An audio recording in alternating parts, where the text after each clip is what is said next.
Can homeowners do these cleanings themselves? Do they have can they put a broom in there and kind of sweep it out? Do they give it a try sometimes?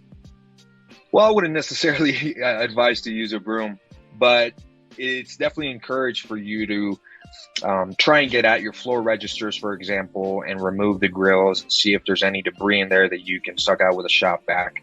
Like in your kitchen, for example, in mine, personally, I have 2 vents that are in my kitchen, and they accumulate a lot of different crumbs and a lot of debris or toys, what have you. And so you can clean that out. Obviously, you're not going to be able to get to the more extensive part of your duct system, but with your dryer vent also, it's important for you to keep your filter clean. And obviously, if you can get out to your dryer vent and disconnect it from time to time and try to vacuum it out, that is advisable as well.